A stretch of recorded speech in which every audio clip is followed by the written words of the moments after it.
అవుతుంది. ఒకవేళ నామినేటెడ్ పదవి అద్దంకి దగ్గరికి ఇచ్చారనుకుందాం, అది ఇవ్వరు అని తెలుసు కాబట్టి నేను దాన్ని పెద్దగా పట్టించుకోలే. అంటే నాకు వచ్చే అవకాశాలు ఉన్న వాటి మీద నీకు చెప్పలేని ఉంటాయి కాబట్టి అవి కూడా దాచుకొని కడుపులో నేను వాటిని సందర్భం వచ్చినప్పుడు వాళ్ళే అవుట్డేటెడ్ అయినాక ఆ ఇష్యూస్ మీద మీకు చెప్తా. కానీ వన్ థింగ్, అసలు దయాకర్ పదవి అనేది అసలు పెద్ద సమస్య అయింది సచిన్. ఎందుకు ఈ మాట అంటున్నా అంటే, నువ్వు ఫ్లైట్లో పో, నువ్వు ట్రైన్లో పో, లేకపోతే నువ్వు అన్నట్టు ఏడవో ఎక్కడ పోయినా దయాకర్ గారు మీకు ఇది రాలేదు, అది రాలేదు, మీరు ఇట్లా అవుతున్నారు, వాళ్ళే నా లైఫ్ హిస్టరీ చెప్పినట్టు చెప్తున్నారు. అప్పుడు అట్లా అయింది, ఇప్పుడు ఇట్లా అయింది, ఇప్పుడు ఇట్లా అయిందని. ఇది ఇబ్బంది అవుతుంది నాకు. అంటే నా గురించి సమాజంలో ఉండే సామాన్యుల సానుభూతి అనేది కొంత సమస్యగా మారుతుంది. అంటే అమ్మా నేను ఇంత పెద్దగా నష్టపోయినా అని చెప్పేసి. కానీ నేను ఎంత మేలు. మీరు ఇక్కడ మళ్ళీ వస్తున్నాను, సామాన్యుడికి అర్థమవుతుంది కానీ ఎందుకు కాంగ్రెస్ అధిష్టానం కలిసి రాష్ట్ర నాయకత్వం, they know very well. But తెలియడం వేరు, తెలియడం వేరు, తెలిసిన దాన్ని ప్రొజెక్ట్ చేయడం వేరు. ఇప్పుడు బికాస్ సామాన్యుడికే రీచ్ అయ్యేది. ఇప్పుడు ఏమిస్తారు అనేది నేను చెప్పలేను నీతోని. కానీ దయాకర్ని పార్టీ కొరకు బలంగా వాడాలని అధిష్టాన నిర్ణయం ఉంది. ఇక్కడైనా ఏమి ఇస్తారని నేను అడగను, కానీ ఎప్పట్లోగా ఇస్తారు, ఏమైనా డ్యూరేషన్? ఎప్పటికైనా ఇవ్వండి కాదు, అంటే మీకంటే ఒక ఎక్స్పెక్టేషన్ ఉంటుంది. ఒక 3 నెలలు, 6 నెలలు, సంవత్సరం, ఏడాదో, లేకపోతే 2 ఏళ్ళు, 10 ఏళ్ళు, ఏదో నెంబర్. నేను పోయే ట్రావెల్లో ఏమవుతుందంటే, నేను మామూలుగా జోక్ చెప్తుంటా కదా అప్పుడప్పుడు, ఏ పాత్ర వేసినా మనకు అత్తారింటి దారిలో బ్రహ్మానందంకే తన్నులు పడుతుంటాయి అట. అంటే ఏ పదవి వచ్చినా నా దగ్గరికి వచ్చేవారికి అడ్డంకి జరుగుతున్నది. అడ్డంకి ఏంటి అని అంటే నేను రీజన్స్ చెప్పలేకపోవచ్చు. బట్ వన్ థింగ్, నేను చాలా స్మాల్ మెన్, నన్ను అక్కడికి వెళ్దాం. కానీ మీరు అందరు అడ్డంకి ఏంటంటే, ఆయన కోమటిరెడ్డి ఫ్యామిలీ మీద వేసిన ఒక డైలాగు అదే అడ్డంకి. ఇగో ఎప్పుడైనా మీకు అది కొంచెం ఇప్పటికే అనిపిస్తారే ఆ రోజు నేను అనవసరంగా ఎంతమంది అడిగినరో, నీకు మళ్ళీ అదే రిపీటెడ్ బోర్ది చెప్తాయి. నువ్వు అంత అడ్డుకోవాల్సిన అవసరం వాళ్ళకి అసలు లేదు. రెండో అంశం ఏంటంటే, నిరంతరం నన్ను అడ్డుకుంటానికే వాళ్ళు కార్యాచరణ చేయాల్సిన అవసరము లేదు. మేము కలుస్తాం, మాట్లాడుకుంటాం, ప్రేమతో ఉంటాం. అవసరమైతే అప్పుడప్పుడు అది చివుక్కుమన్నప్పుడు బాధ అనిపించవచ్చు. నాకు కూడా అది అనిపించింది. మొన్న సరే మన వెంకటరెడ్డి గారి సిస్టర్ ఆ రోజు కలిసింది. మేము క్లోజ్గా ఉండేటప్పుడు మా కాన్స్టిట్యున్సీ వారిది, అలా అనేది లేకుండే అన్నప్పుడు నాకు కూడా ఒక ఇంత అనిపించింది. మేము అంత క్లోజ్గా ఉండేటోళ్ళం, నువ్వు ఎందుకు అన్నానని ఒక స్థితి వచ్చినప్పుడు కొన్నిసార్లు తప్పులు దొరికిపోతాయి కదా, దానికి జరిగినాయి కూడా కదా. బట్ అప్పుడప్పుడు అట్లా అనిపించినప్పుడు ఏమో, కానీ కలిసినప్పుడు ఎప్పుడు కూడా మేము మంచిగానే ఉంటాం. రెండవది అంటే ఎప్పుడైనా మీ ముగ్గురు ఉన్నప్పుడు కావచ్చు, లేదా కోమరెడ్డి వెంకటరెడ్డి, రాజగోపాల్ రెడ్డి, మీ ముగ్గురు కాన్వర్సేషన్, ఇద్దరు కాన్వర్సేషన్లను అరే ఇలా అనుకుని ఉండాల్సింది అని చెప్పి అది ముందు కూడా అనుకున్నాం. అది అన్న తెల్లారే నేను రాజగోపాల్ రెడ్డి గారు కలిసిన, ఏం దాకా నువ్వు ఇట్లా స్లిప్ అయినావు, ఏం దాయే నీకేమన్నా ఇట్లయిందని అన్నాడు. అంటే నేను తర్వాత మళ్ళీ అంటే మాకు అంత యాంగర్లో కూడా ఆ పాజిటివిటీ ఉన్నది. తర్వాత నేను వెంకటరెడ్డి గారు కలిసినప్పుడు కూడా, నీకు నాకు ఏం సంబంధం, నాకు సమస్య లేదు పోయి, అసలు నువ్వు అన్నావు మా వాడు ఇట్లా ఎందుకు అనడానికి ఫీల్ అయినా నేను, అంతే తప్పితే అది నీకే బ్యాడ్ అయింది కదా అన్నాడు ఆయన. నాకు అయినా కూడా నీ మీద నాకేం అలాంటి కోపం లేదు. అంటే నేను రీకన్సిలియేషన్ అయినా కదా అంతకంటే ముందే. సరే ఆ సంఘటన గిన్ని అడ్డుకుంటాయా సచిన్? గిన్ని చెప్పాలి కాదు. దాంట్లో కొన్ని సందర్భాల్లో కొన్ని కారణాలు, కొంతమంది వ్యక్తులు, వాళ్ళ యొక్క అవకాశాలు, వాళ్ళకి సంబంధించిన రాజకీయం అంటే చాలా లోతుగా స్టడీ చేయడానికి కూడా నాకు అర్థమైంది. నేను ప్లెయిన్ పాలిటిక్స్ చేస్తా. మీన్స్ నాకు ఏదనిపిస్తుందో అది చెప్తా, ఏదనుకున్నానో అది చేస్తా. కంటోన్మెంట్ పరిలో మీ పేరు వినిపిస్తోంది, ఇది కూడా పేరు వినికిడి వరకే ఉంటుందా, కన్ఫర్మేషన్ వరకు వచ్చే అవకాశం ఉందా? ఎవరైనా కాంటాక్ట్ అయ్యారా మీతో?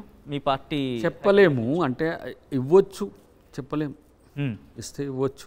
అది నాకు తెలియకుండా ఉండడము, ఎందుకంటే దానికి ఏం అప్లికేషన్ చేసుకునేది ఏమి ఉండదు. అది ఇప్పుడు దీంట్లో ఎంపీ ఎలక్షన్స్లో కలిపి వచ్చింది కాబట్టి, అది ఒకవేళ ముఖ్యమంత్రి గారు అకామిడేట్ చేయాలని అనుకుంటే డెఫినెట్గా దాన్ని ఫార్వర్డ్ చేస్తారు. మీకు గెలిచే అవకాశాలు ఉంటాయి, ఎందుకంటే సానుభూతి అనేది ఉంటుంది, ఫ్యాక్టర్స్ అన్నీ ఉంటాయి కాబట్టి. ఒకవేళ నేను గెలుపు ఓటములు ఎప్పుడు కూడా పట్టించుకోను.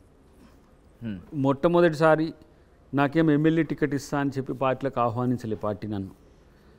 దయాకర్ నువ్వు కాంగ్రెస్ పార్టీలోకి రమ్మని చెప్పి నాకు ఇన్విటేషన్స్ ఉన్నాయి. మేడం గాంధీ నుంచి మొదలు పెడితే దామోదర నరసింహ గారి వరకు వెళ్ళిన జాయిన్ అయినా. నేనేం ఎమ్మెల్యే టికెట్ అడగలే. వాళ్ళు మొట్టమొదటిగానే నాకు ఎమ్మెల్యే టికెట్ అనౌన్స్ చేసిండ్రు. ఓడిపోయినా పెద్దగా దాన్ని ఏం పట్టించుకోలే. పార్టీ కొరకు గెలిచిన ఎమ్మెల్యేలు ఎట్లా పనిచేస్తారో అంతకంటే ఎక్కువ నేను పనిచేసిన. 2018లో కూడా అట్లనే నేనేమి టికెట్ను ఆశించి, అంటే ఆర్థిక అంశాలు చాలా బలంగా ఉంటాయి కాబట్టి నేను దాన్ని ఏం పెద్ద రిక్వైర్మెంట్గా చూడలే. బట్ తక్కువ మార్జిన్లో ఓడిపోయిన దయాకర్ని ఎందుకు అవకాశం ఇవ్వద్దని ఇచ్చిండ్రు. అప్పుడు ఈవీఎంలతోనో మిస్మేనేజ్మెంట్తోనో ఓడిపోయినా, కానీ నేనేం తగ్గలే. ఇప్పుడు కూడా ఇస్తే నేను కన్ఫర్మ్గా పార్టీకి ఉపయోగపడతా అనుకుంటే గెలిపోవటం నేను పట్టించుకోను. ఇప్పుడు ప్రభుత్వంలో ఉంది, అధికారంలో ఉన్నాం కాబట్టి గెలవడం అనేది ఈజీ. తర్వాత నాకు ఇప్పుడు వచ్చిన సానుభూతో స్ట్రెచరు ఇదంతా కూడా కలిసి వస్తుంది. కానీ గెలిస్తే రాజకీయాలు చేద్దాం, ఓడిపోతే రాజకీయాలు వద్దు అనుకునే తరహా రాజకీయ నాయకుడిని కాదు. ఫస్ట్ ఆఫ్ ఆల్ నేను ఈ ఫక్త్ పొలిటీషియన్ కాను. ఐఎమ్ అకాడమిక్ అండ్ ఏమంటారు ఇంకా చెప్పాలంటే ఒక కమిటెడ్ పొలిటీషియన్గా సమాజంలో ఎదగాలని అనుకుంటుంది. ఒక కమిటెడ్ పొలిటీషియన్ అని మీరు మాట అన్నప్పుడు ఇక్కడ కొంతమందిని గురించి నేను ప్రస్తావించాలనుకుంటున్నాను. ఎందుకంటే మళ్ళీ కాస్త రొటీన్గా క్వశ్చన్ అవ్వచ్చు, but need of the hour. ఎందుకంటే పార్టీ మారుతున్న పరిస్థితుల్లో ఒకనొక టైంలో మీరే విమర్శించారు పార్టీ మారుతున్న వ్యక్తులను ఉద్దేశించి. ఇప్పుడు అదే పార్టీ వేరే పార్టీ నుంచి మీ పార్టీలో చేరుకుంటున్నారు, వచ్చిన వెంటనే టికెట్ ఎత్తుకుపోతున్నారు. ఎంతవరకు సమంజసం ఇది? ఇప్పుడు టికెట్ రాజకీయాలు, పదవుల రాజకీయాలు వేరు. నేను ఇంతవరకు పదవుల రాజకీయాల్లో నేను ఇంతవరకు ఎంటర్ కాలే. మీన్స్ రాజ్యాంగ పదవులు, ఎమ్మెల్యే, ఎంపీ, మంత్రి, లేకపోతే రాజ్యసభ ఇట్లాంటి వాటిల్లో నేను ఎంటర్ కాలే ఇంతవరకు. ఎంటర్ అయి ఉంటే అరే ఇది నాకు కావాలి కాబట్టి నేను ఆల్టర్ అవుతుంటేనేమో. సో రాజకీయ స్వార్థం పెరిగి ఇంకా రాజకీయ స్వార్థాలు పెంచుకోవడానికి కూడా అవకాశం లేదు, పెరగనివ్వను. నేను ఒక ఆర్గానిక్ లీడర్గా ఎదగడం ఎట్లా? అందరు మామూలుగా ఏమంటారు, డబ్బు ఉంటే లీడర్ అవుతాడు వాడు ఎంత చిన్నోడైనా అంటే వాస్తవం కూడా అవుతుంది. కానీ దయాకరే డబ్బుతోనే ఎదగలేదే. దయాకర్ సమాజంతో ఎదిగి, ఆ డబ్బు లేకపోవడమే దయాకర్కి ప్రస్తుతం పక్కన పెడుతున్నాను అనుకోవచ్చు. మరి అట్లాంటప్పుడు గత 2 సార్లు ఎట్లా టికెట్ ఇచ్చిండ్రు? గెలవలేకపోవడం అనేది నీ చేతుల్లో ఉంది. కానీ అవకాశాలు ఎందుకు ఇచ్చిండ్రు? ఈసారి ఇవ్వలేక కాదు కదా, ఇవ్వడానికి అవకాశం ఉన్నా సరే దాన్ని ఎక్స్టెండ్ చేసుకున్నాం కదా. కానీ ఇక్కడ నేను ఒకటి చెప్పాల్సింది ఏంటంటే, ధనం జనం, ధనం ఇంధనంగా జనం కోసం పనిచేయాలనుకుంటే వాళ్ళ స్పాన్ చాలా తక్కువ.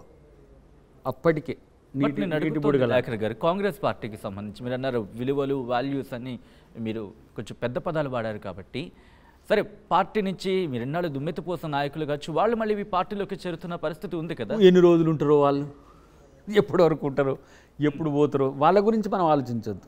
నేను పార్టీ ఆలోచన విధానం ఎట్లుంది, నేను పార్టీకి ఎట్లా ఉపయోగపడుతున్నా, పార్టీకి నేను ఎట్లా ప్రొటెక్టర్గా సేవకునిగా ఉంటున్నా, ఇంత మేరకు ఆలోచిస్తా. పార్టీ నాకేమిస్తుందనే అంశంలో కూడా నేను పట్టించుకోను. అది రేపు ఇస్తుంది. నాలాంటి పార్టీ వదులుకోదనే నమ్మకం నాకుంది. ఎందుకంటే ఆ నాయకత్వాన్ని నేను దగ్గరగా ఉండి పరిశీలించిన దాంట్లో రేవంత్ రెడ్డి గారు, ఉత్తమ్ గారు, బట్టి గారు, వెంకటరెడ్డి గారు పార్టీ ఈక్వేషన్స్ని గమనించాలిగా. ఎందుకంటే పార్టీకి సంబంధించిన నేతగా, పార్టీ స్పోక్స్ పర్సన్గా పార్టీ అంశాలని గమనించాలి, అవసరమైన విమర్శ కూడా చేయాల్సిన పరిస్థితి ఉంటుంది. నేనేమంటున్నా అంటే మీలాంటి వాళ్ళని ఎదుర్కోవడం నాకు ఇబ్బంది అవుతుంది ఇప్పుడు. ఎందుకు ఈ అంశం చేయబట్టి, అరే నీకేం చేయలేదు నువ్వేం చెప్తావు కాంగ్రెస్ గురించి అన్నప్పుడు నేను సమాధానం చెప్పలేకపోతున్నా తప్ప, మిగతా అంశాల్లో నేను కామన్ ప్రీవియస్ డేస్లో ఎట్లా ఉన్నానో అట్లనే నేను పార్టీని డిఫెండ్ చేసుకుంటూ ఉంటా. బట్ ఇక్కడ నేనేమంటున్నా అంటే, పార్టీ అవకాశం ఇవ్వలేదనే మిషతో నా స్వార్థం కోసం పార్టీ డిఫెక్ట్ కావడం, పార్టీని అవమానపరిచే విధంగా చేయడము అనేది నాకు సాధ్యం కాదు. ఎందుకంటే ఇంకో రాజకీయాలను తెలియవు, చేయలేను కూడా. ఆ రాజకీయాల్లో నాకు ప్రవేశం లేదు. ఎందుకంటే ఇప్పుడు ఎగ్జాంపుల్ బీఆర్ఎస్తో నేను కలిసి పనిచేసిన, జేఏసీలో బీఆర్ఎస్లో ఉండి పనిచేయలే, టీఆర్ఎస్లో ఉండి పనిచేయలే. బీఆర్ఎస్తో కలిసి పనిచేసిన నేపథ్యంలో బీఆర్ఎస్తో కలిసి పని చేయలేను కాబట్టి ఆప్షన్ కూడా తీసుకోలేను నేను దానికి. ఒకసారి ఎప్పుడో కవిత గారు అన్నారు, నేను డాడీతో మాట్లాడి మీరు బీఆర్ఎస్లోకి వచ్చేటట్టు ప్రయత్నం చేస్తా అని చెప్పి వారు ప్రయత్నం చేసిండ్రు. అక్కడ పాజిటివ్ లేదు, నేను పోలేదు కూడా. కానీ కాంగ్రెస్కి ఇన్విటేషన్ చేసిన తర్వాత పోవాల్సిన అవసరము ఉంది అనుకొని పోవాల్సి వచ్చింది ఆ రోజు. ఎందుకు మేము సోనియా గాంధీ గారికి అందరం కూడా మీరు తెలంగాణ ఇస్తే మేము మీతో కలిసి పని చేయడమే కాదు మీతో పార్టీలో వస్తామని చెప్పి కూడా మేము ఆడ వాదా ఇచ్చి వచ్చినాం. ఈ దాంట్లో ఫోటో ఉన్నదో లేదో కానీ ఆ మర్రి చెట్టు కింద అమ్మ మాతో అంత ఫోటోలు దిగినప్పుడు మీరు నాతో ఉండండి అన్నప్పుడు ఉంటామని చెప్పినాం. దాన్ని ఆ మాట కోసం కట్టుబడి అనే దానికంటే ఆఫర్ ఇచ్చిండ్రు కదా, ఆ సందర్భంలో ఉంటే మంచిది కదా అని చెప్పి అప్పటికి కోదండరామ్ గారు కూడా జేఏసీని ఎక్స్టెండ్ చేసి పోస్ట్ తెలంగాణలో జేఏసీ ప్రజలకు ఉన్న సమస్యల మీద స్టడీ చేసుకుంటే ప్రభుత్వాలు వేయొచ్చిన మనం ఒక ఎగ్జిక్యూటివ్గా ఉందామని చెప్పేసి ఒక ఆలోచన ఉండే, ఒక 10 మంది జేఏసీ మిత్రులు, కొంతమంది రాజకీయ అవకాశాలు చూసుకుంటారు, బట్ మేము ఉందాం అనుకున్నాం. కానీ నేను కాంగ్రెస్కు పోవడం వల్ల జేఏసీ ఉండే కొన్ని రోజులు తర్వాత అది టీజేఎస్ అయింది, కోదండరామ్ గారు ఒక పార్టీ ఏర్పాటు చేయడం. అప్పుడు కూడా వారికి ముందే చెప్పినాం మేము, టీజేఏసీనే దాంట్లో ఉండే లీడర్లని ఒక 10 మందికి టికెట్స్ ఇచ్చి బీఆర్ఎస్తోని ఆరు ఎవరితోనైనా పొత్తు ఉండి ఇప్పుడు ఏ కార్యక్రమాలు ఏ ఎజెండాతో మనం తెలంగాణ ఉద్యమాన్ని కొనసాగించినామో అది మనం గెలవడం ద్వారా మనం సభలో ఉండడం ద్వారా చేద్దామన్నాం. కానీ దీన్ని అందరి ప్రయోజనాల కొరకు అన్ని పార్టీలు ఏర్పాటు చేసింది, దీన్ని ఒక పార్టీగా మార్చడం అనేది రాజకీయ స్వార్థం అవుతుంది కాబట్టి అది సాధ్యం కాదు. నీకేదైనా రాజకీయ పక్షానికి పోవాలనుకుంటే నువ్వు వెళ్తే మంచిగా ఉంటుంది తప్పితే దీన్ని